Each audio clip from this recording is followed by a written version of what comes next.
The 17-year-old who now faces reckless homicide charges following a stabbing will share what we know at this time. And multiple agencies respond to a large apartment complex fire in Beloit. We'll take you there. Plus, we're following a court ruling on the Musk voter payments in the Wisconsin Supreme Court race, if he can continue them, coming up. Welcome to News 3 Now at 6. Good evening and thank you for joining us tonight. I'm Jalen Banks. We start with several breaking news stories. First, what police are calling an overnight homicide in Madison. A 17-year-old boy is accused of stabbing his father to death. This happened right across the street from the Hilldale Mall in Madison. Our Tanisha Shaw talked to a neighbor that called 911. We heard a lot of shouting first and we didn't know what to do. Prakash Pandey came home to commotion outside of his apartment on Midvale Boulevard early Saturday morning. Shouting was coming from the front and from the apartment, and then my roommate actually heard a lot of shouts from the parking lot behind our building, and then we decided to take a look. I spoke to family members that did not want to go on camera, but they told me a 17-year-old stabbed his dad after a physical fight. Madison Police Department say the 39-year-old died at the scene. I can't actually describe what I felt other than feeling genuinely scary. The stabbing took place somewhere in this parking lot. A neighbor told me that he saw a body sitting in blood for 5 to 7 minutes. When you see a man lying covered in blood and somebody trying to help him in panic, and you see he has been stabbed just behind the parking lot of our own building. Our own neighbor was stabbed, and that leaves, I think, that leaves a pretty big scar. MPD confirmed they found a knife at the scene and arrested the teen, Alexander Velasquez, on second-degree homicide charges. The family told me off camera that this issue could have been resolved with the conversation. Reporting in Madison, Tanisha Shaw, News 3 Now. Tanisha, thank you. Earlier today, the Beloit Police Department put out a statement on Facebook saying they are searching for teenager Layla Beck. BPD says she was last seen Thursday leaving Beloit Memorial High School, and she may have been seen Friday night in Beloit and in South Beloit. BPD is asking if you have any information to call 608-757-2244. Just after 1:30 this afternoon, multiple agencies responded to an apartment complex fire in Beloit, located at 1926 Cleora Avenue. Over 10 agencies responded to the fire, some even from Illinois. Rock County Dispatch shares with News 3 the fire was battled for well over an hour. Let's get a look at your first warn forecast with meteorologist Blaze Keller.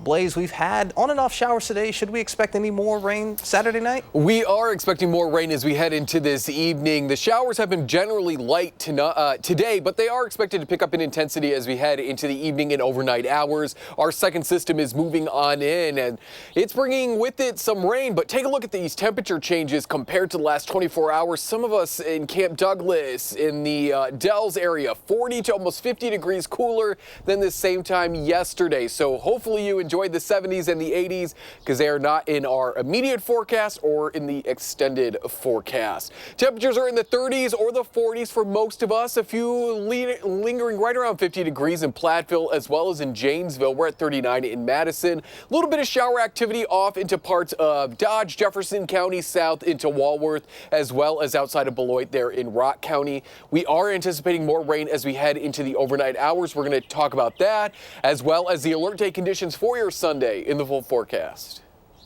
All right, sounds good, Blaze. We'll see you in just a bit. Elon Musk may go ahead for now with the $1 million payments to Wisconsin voters after Wisconsin Appeals Court declined Saturday to block the payments. The opinion, written by a panel of 3 judges based out of Madison, argued the lawsuit seek to block the payments needed to work its way through lower courts first. On Friday, a Columbia County judge declined to hear the lawsuit by the Sunday deadline. Musk is scheduled to release the payments. That lawsuit was brought by Wisconsin Attorney General Josh Kaul, who sued Musk to block the payments, alleging they ran afoul of state election law. The appellate court's decision was reached in part by Judge Joanne Kloppenberg, who previously ran for state Supreme Court with liberal backing. The case would make its way before the state Supreme Court, which has a 4-3 liberal majority. And Wisconsin, again, is just days away from a hotly contested election for a seat on the state Supreme Court. Groups backed by Elon Musk have reportedly spent nearly $20 million on it. And as Kendall Keys reports, one of his groups just paid a voter $1 million. My name is Scott Ainsworth. I'm a mechanical engineer. Now, according to the Elon Musk-backed Super Political Action Committee, the Green Bay resident is a millionaire. Everyone should do what I did. Sign the petition. The petition Ainsworth reportedly signed promises Wisconsin registered voters $100 for pledging to, quote, reject the actions of activist judges who impose their own views. Thursday, Musk announced Ainsworth was the first $1 million spokesperson. 12 News tried to speak with Ainsworth. A sign on his front door read, "Statement for the press. No comment. God bless. Have a good day." His only public comment so far, posted by Musk's super PAC. This is just too bizarre for me in my life. We talked today about taking a weekend trip down to Chicago and staying at Trump Tower. Here at Green Bay City Hall, a steady stream of early voters filed in to cast their ballots. We asked them about Ainsworth's big win and the petition, and got mixed reactions. It could be buying votes, possibly. Depends on how they do it. It's kind of tough. Would you sign the petition? If chance for $1 million, shoot, yeah. I'll sign it. It sounds a lot like bribery to me. Kathy Grange drove her Tesla to drop off her ballot. She says she recently added this bumper sticker. It says, "Keep Elon out of Wisconsin." Of course, it's still a secret ballot, so petition or not, voters are free to vote for whoever they want in the booth. Coming up next on News 3 Now at 6, the FCC is investigating media giant Disney over its DEI policies, the latest push from the Trump administration's agenda. And President Trump is back in Florida while protests at Tesla dealerships ensue across the country. That and more coming up after the break. You're watching News 3 Now at 6. Thank you for staying with us. The FCC is investigating Disney over DEI policies. A Friday letter from the FCC to Disney CEO Bob Iger said the agency wants to, quote, ensure that Disney and ABC have not been violating FCC equal employment opportunity regulations by promoting DEI discrimination. The probe is the latest escalation in the Trump administration's crackdown on diversity programs in private American companies. The administration has already dismantled DEI efforts in the federal government and banned diversity considerations when hiring. A Disney spokesperson said the company is reviewing the FCC's letter and looks forward to answering the agency's questions. After another busy week for the Trump administration, President Trump is spending the weekend at his Mar-a-Lago estate in West Palm Beach, Florida. Protesters in the U.S. and Europe gathered Saturday at Tesla dealerships to speak out against massive federal job cuts by Elon Musk's Department of Government Efficiency. CBS News correspondent Christian Benavides reports from Miami. Billionaire Elon Musk's efforts to shrink the federal government drew protesters to Tesla dealerships in places like Ann Arbor, Michigan, Washington, D.C., and London Saturday. I'm here protesting that we have systems in place that need to be gone through, not just one man making these arbitrary decisions for the rest of our country and ruining things that are important to us. Musk's Department of Government Efficiency, or DOGE, has gained access to sensitive data and shuttered entire agencies to cut government spending. In another White House initiative, Vice President J.D. Vance returned from Friday's trip to Greenland. There, he tried to advance President Trump's position that the U.S. needs to take control of the Arctic territory, which belongs to Denmark. This territory, Greenland, really matters for the security of the United States. It's extremely vulnerable right now. And if the people of Greenland were willing to partner with the United States, and I think that they ultimately will partner with the United States, we could make them much more secure. Denmark's foreign minister posted a video on X saying his country respects that the U.S. needs a greater military presence in Greenland. We, Denmark and Greenland, are very much open to discussing this with you. As for a full takeover by the U.S., leaders of Denmark and Greenland have said the world's largest island is not for sale. Christian Benavides, CBS News, Miami.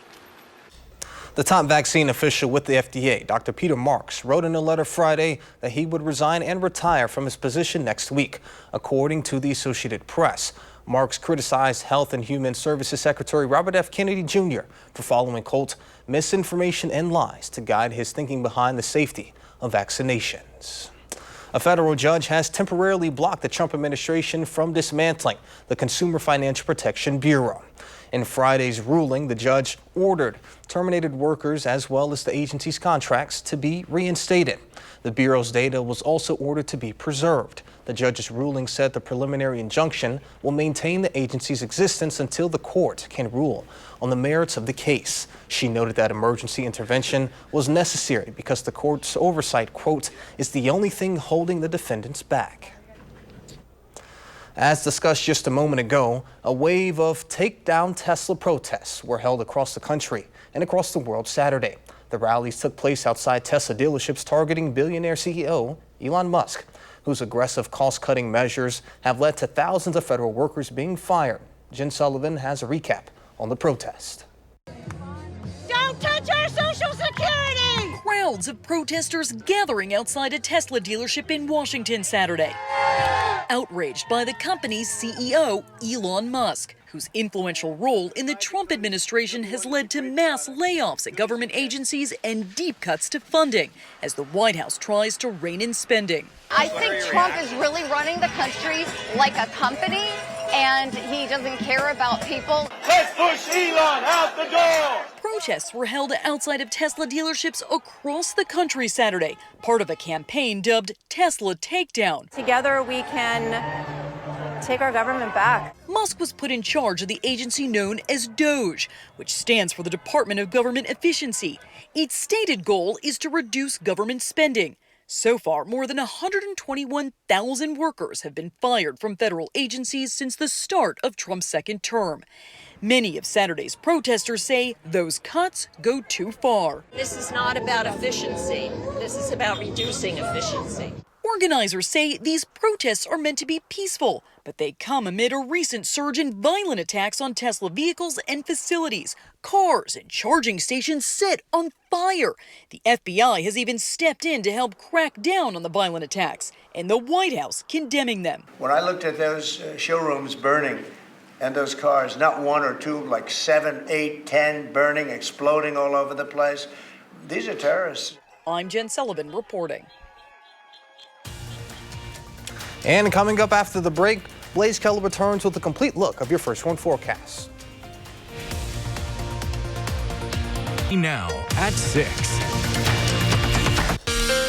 Let's get a look at your First One forecast with meteorologist Blaze Keller. Blaze. Well, we are looking at a more rainy end to your weekend, especially overnight Saturday into Sunday. That's when our next system is going to be pulled out of the plains. And as we go throughout your Sunday, those rain showers and a few thunderstorms will turn over to a rain-snow mix and then eventually snow. And for the Brewers home opener, we are looking at more sunshine by the time we go into the early afternoon. So showers and a few thunderstorms continue as we go into the overnight hours, picking up in intensity and how much of southern Wisconsin is seeing that rainfall as we go into your Sunday afternoon. We're pausing at about noon on Sunday, and I think beginning around 11 o'clock tomorrow morning through at least 3, especially southeastern Wisconsin, you've got the best chance for maybe a severe thunderstorm or 2, with wind and hail being the main threats as this low pressure system moves its way through parts of southern Wisconsin. We see the rain and snow turn over to a rain-snow mix and then snow as we go into your Sunday night into Monday. We're already drying out across northwestern parts of our forecast area with those lingering snow showers and mixed flurries, wrapping up by about noon on Monday, so about an hour before the Brewers take on the Kansas City Royals. So it does look like this is kind of wrapping up sooner rather than later, especially on Monday, which is going to be some good news. The quicker we can move it out of here, the less chance we're going to have to see any of that lingering snow across central and southern Wisconsin. There's a look at that marginal risk for severe weather on Sunday. Again, mostly southeastern Wisconsin, wind and hail are going to be our greatest threats. Now, in terms of snow, I would say north of Dane County, about the Dells northwards, anybody there in the light blue, you've got about a chance to get about 1 to 2 inches of wet, heavy snow. Further to the south, we're looking at about an inch of snow at best. Keep in mind, temperatures are going to be above freezing, not only on Sunday, but into Monday as well. So a lot of that snow is going to melt even as we go into your Monday.